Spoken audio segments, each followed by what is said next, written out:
دلوقتي انا هعمل لكم اللي هو او اقول لكم الطريقه بتاعه اللي هو الروز السائل. بص بقى عشان ندخل على طول.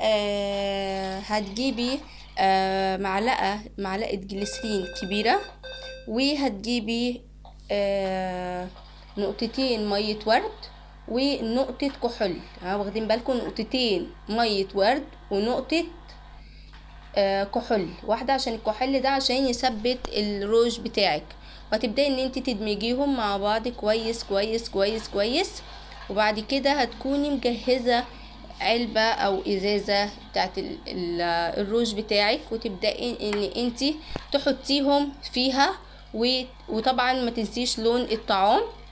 هتبدأ زي ما قلت لكم، هتجيبي معلقة كبيرة جليسرين ونقطتين مية ورد ونقطة كحول، وهتجيبي لون طعام اللي انت حباه اعمليه، حطيه. عاوزة روج ازرق اعملي روج ازرق، اعملي اي لون انت عاوزاه. هتبداي ان انت تقلبيهم كويس وتمزجيهم مع بعض كويس قوي، وتحطيهم او تفضيهم في العلبة بتاعتهم، وتبداي ان انت تستخدميه، وهيكون ثابت معاكي وكويس جدا جدا ومن غير اي تكاليف. اكيد ان اي حد دلوقتي عنده كحول في البيت، واي حد دلوقتي عنده جليسرين، ان احنا خلاص داخلين في الشتاء خلاص. ومية الورد ده اكيد اي بيت واي بنت ما بتستغناش عن مية الورد.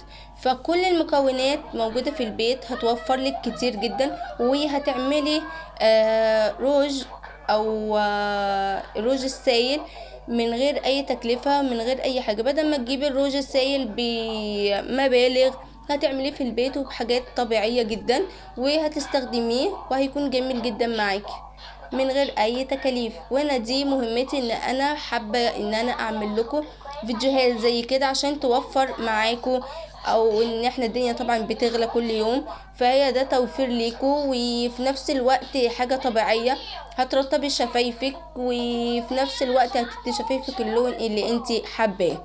ولو استفدتوا، يا ريت اللي مش مشترك في القناة يشترك في القناة ويفعل الجرس عشان يوصلكوا اي فيديو انزله من سلسلة الحلقات اللي انا هنزلها، ان هو تعملي الميك اب بتاعك من غير اي تكلفة، واي لوكات انا اعملها. ويا ريت تنوروني في القناة عشان اكبر بيكوا ونكبروا مع بعض وتستفيدوا، وكل يعني بكل حاجة انا انزلها. يلا باي باي، واشوفكم في فيديو جديد.